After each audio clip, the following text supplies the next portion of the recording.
Assalamualaikum warahmatullahi wabarakatuh. Kami dari kelompok 4 yang beranggotakan saya, Nur Syifa, Anissa, dan Muhammad Hendriansyah. Di sini saya akan menjelaskan apa itu masyarakat tutur.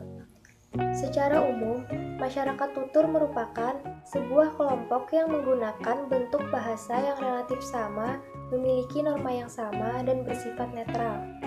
Menurut beberapa para ahli, Wijaya dan Muhammad mengatakan masyarakat ialah sekelompok orang dalam luas atau sempit yang berinteraksi dengan bahasa tertentu yang dapat dibedakan dengan sekelompok masyarakat tutur lain atas dasar perbedaan bahasa yang bersifat signifikan.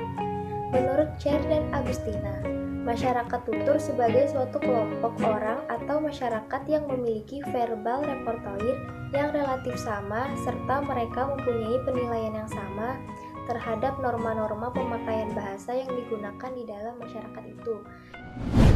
Baik, selanjutnya ada Wijaya dan Muhammad mengatakan suatu masyarakat tutur itu terbagi menjadi dua jenis penutur. Yang pertama ada penutur berkompeten dan yang kedua ada penutur partisipatif. Nah, penutur berkompeten ini dikatakan penutur berkompeten apabila ia memiliki 4 pengetahuan. Yang pertama, pengetahuan mengenai gramatika dan kosakata bahasa. Dan yang kedua, pengetahuan mengenai kaidah-kaidah berbahasa.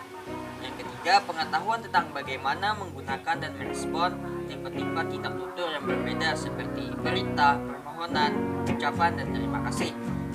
Yang keempat, pengetahuan tentang bagaimana berbicara secara wajar. Nah, di penutur partisipatif ini adanya suatu verbal repertoire.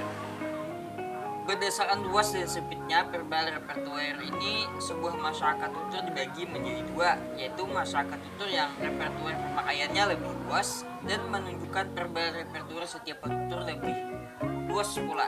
Yang kedua, masyarakat tutur yang sebagian anggotanya mempunyai pengalaman sehari-hari dan aspirasi hidup yang sama, menunjukkan pemilikan wilayah linguistik yang lebih sempit, termasuk juga perbedaan variasinya. Berdasarkan verbal repertoire yang dimiliki oleh masyarakat bahasa dibedakan menjadi 3, yaitu masyarakat monolingual atau yang biasa dikenal satu bahasa, yang kedua masyarakat bilingual 2 bahasa, yang ketiga ada masyarakat multilingual lebih dari 2 bahasa.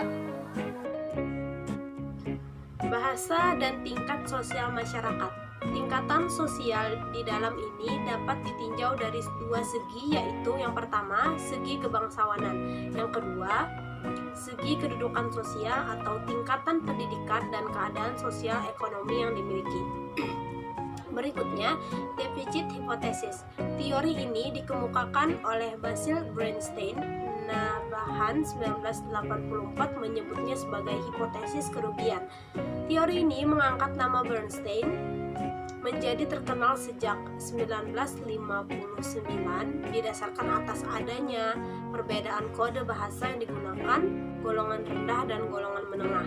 Anak-anak golongan menengah menggunakan variasi atau kode bahasa yang berbentuk lengkap di rumah.